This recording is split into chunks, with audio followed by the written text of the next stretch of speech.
তো রিসেন্ট একটা ডব্লিউবিএইচআরবি বোর্ড আর একটা নোটিশ কিন্তু ছেড়েছে, সেটাই তোমাদের সাথে এখন আলোচনা করব। সেই নোটিশটা কী নিয়ে, সেটা হচ্ছে ডব্লিউবি ওয়েস্ট বেঙ্গল হেলথ রিক্রুটমেন্টের বোর্ড তরফ থেকে। সেটা হচ্ছে স্টাফ নার্স গ্রেড টুর যে রিক্রুটমেন্ট বেরিয়েছিল, সেই স্টাফ নার্স গ্রেড টু রিক্রুটমেন্টেরই একটা নোটিশ হিসেবে একটা মেমো নং দেওয়া আছে, এবং সেখানে কিন্তু একটা নতুন নতুন ব্যাপার বলা হয়েছে, সেটাই তোমাদের সাথে আলোচনা করব। দেখো এখানে এই যে ফার্স্ট যেটা নোটিশ, করিজেন্ডাম নোটিশ মেমো নং এত দেওয়া আছে, ঠিক আছে, এটা নার্সিংয়ের রিলেটেড। তো এইখানে কি বলা হচ্ছে, আমরা একটু আগেই আমরা জেনেছি বা আগের ভিডিওতে আমি বলেছি তোমাদেরকে যে এখানে 2021-24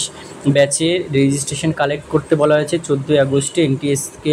ম্যাডামদের, এবং তার সাথে ওখানে ডব্লিউবিএনসির যে ডব্লিউবিএইচআরবি যে নোটিশ দিয়েছিল সেখানে কিন্তু রিক্রুটমেন্টের নোটিশে বলা আছে সেখানে অ্যাপ্লাই করতে পারবে কারা, যাদের রেজিস্ট্রেশন 7/8/2025 আগে থাকবে।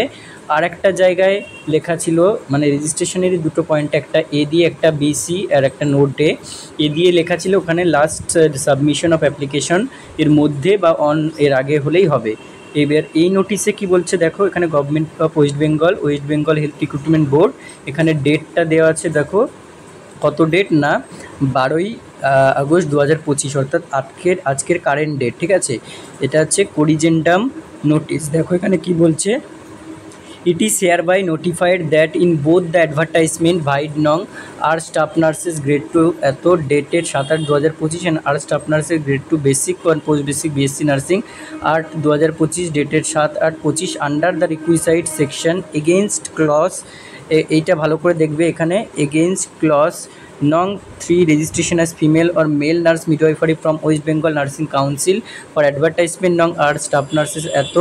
and clause Nong 4 registration as female nurse midwifery from West Bengal Nursing Council for advertisement Nong এত। the sub clause A, এখানটা খুব ভালো করে দেখবে,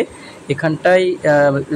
এখানটার জন্য ভিডিও করা, যা sub clause A is omitted and the note below sub clause C as reproduced below shall strictly be followed. অর্থাৎ আমি তোমাদেরকে নোটিশটা দেখাচ্ছি আবার ডব্লিউবিএইচআরবি বোর্ডের, সেখানে বলেছে সাব ক্লজ এটাকে অমিট করা হয়েছে, মানে এতে যে পয়েন্টটা দেওয়া আছে ওটাকে বাদ দিয়ে দেওয়া হয়েছে পুরোপুরি, এবং নোটে সাব ক্লজ সি এর নিচে যে নোটটা আছে সেই নোটটাকে কিন্তু পুরোপুরি স্ট্রিক্টলি ফলো করতে বলছে।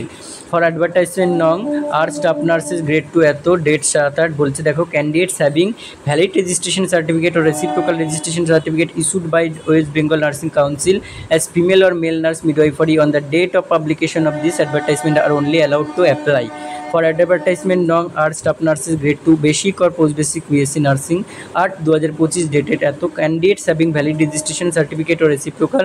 registration certificate issued by West Bengal Nursing Council as female nurse midwifery on the date of publication of this advertisement are only allowed to apply। তাহলে দেখো এখানে secretary controller of examination board দেওয়া আছে, অর্থাৎ এখানে মধ্যে কথা বেসিক হোক, পোস্ট বেসিক বিএসসি নার্সিং হোক বা আমাদের জিএনএম নার্সিং হোক, সেখানে কিন্তু ওই যে নোটিশটা পাবলিশ করা হয়েছিল এবিসি, ওই এটা অমিট করা হয়েছে, এবং সি এর নিচে সাবক্লজটাকে কিন্তু স্ট্রিক্টলি ফলো করতে বলছে। চলো দেখি, দেখো এইখানে যে এই যে রেজিস্ট্রেশনের ঘরে যেটা আছে, ঠিক আছে, এই যে এ পয়েন্টটা দেওয়া আছে, এই এ পয়েন্টটাকে কিন্তু ওরা কী করলো, পুরোপুরি কিন্তু অমিট করে দিয়েছে, এইটাকে পুরোপুরি বাদ দিয়ে দিয়েছে, ঠিক আছে, পুরোপুরি বাদ দিয়ে দিয়েছে এটাকে আমি তোমাদেরকে পড়ে দিচ্ছি, কিন্তু এটাকে পুরোপুরি বাদ দিয়ে দিয়েছে, ঠিক আছে। দেখো এখানে কি লেখা আছে, এ দিয়ে কি লেখা আছে দেখো, যে বলছে candidate must be registered on or before the last date of submission of application as female or male nurse midwifery from West Bengal nursing council and should fill up in specified space for provided the same. মানে বলেছিল এখানে তুমি submission of application, অর্থাৎ যে form fill up শুরু হচ্ছে 13 তারিখ থেকে 3 তারিখ পর্যন্ত, আগস্টের 13 তারিখ থেকে 3 তারিখ অফ সেপ্টেম্বর, তো সেই 3 তারিখ হচ্ছে লাস্ট ডেট, তার লাস্ট ডেট বা তার আগেই তোমাকে বলছে রেজিস্ট্রেশন পেলে বা ইস্যুডেড থাকলে কিন্তু অ্যাপ্লাই করতে পারতে। এটা হচ্ছে এর ব্যাপারটা, ঠিক আছে। তো এটা একটা ছিল, এটাকে পুরোপুরি উঠিয়ে দিল, এবং বলেছিল যে সি এর নিচে যে নোট দেওয়া আছে, অর্থাৎ সি এর নিচে এই নোটটা দেওয়া আছে, এবং এই নোটে এই 7/8/2025টাকে কিন্তু ওরা ভ্যালিড বলে ধরতে বলছে, স্ট্রিক্টলি ফলো করতে বলছে। অর্থাৎ একটা 21-24 ব্যাচের একটা চান্স ছিল ইস্যু ডেটটা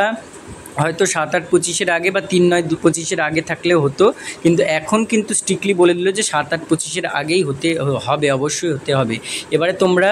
14 তারিখে পিএনওরা কালেক্ট করবে বা এনটিএসের ম্যামরা কালেক্ট করবে, তারপরে তোমাদের রেসপেক্টেড ইনস্টিটিউটে তোমরা জানতে পারবে। আমাদের যেমন 16 তারিখে জানতে পারবো, কালেক্ট করে দেবে 14 তারিখ। তো তোমরা যে কেউই জানতে পারো যদি, তাহলে হোয়াটসঅ্যাপ গ্রুপ রয়েছে সেখানে জানাবে, বা আমাদের যেটা আমাদের কমেন্ট সেকশন রয়েছে আমার, সেখানে জানাবে। জানতে পারলে অবশ্যই জানাবে কত তারিখ তোমাদের এনটিএসের, তোমাদের নিজস্ব আলাদা আলাদা এনটিএসে কত তারিখ ডেট রয়েছে, ঠিক আছে? তো আশা করি ভিডিওটা তোমরা বুঝতে পারলে, কোনো কোয়ারি থাকলে বলবে, ঠিক আছে? আর জানতে পারলে অবশ্যই কমেন্ট সেকশনে জানাবে যে কবে ডেট রয়েছে।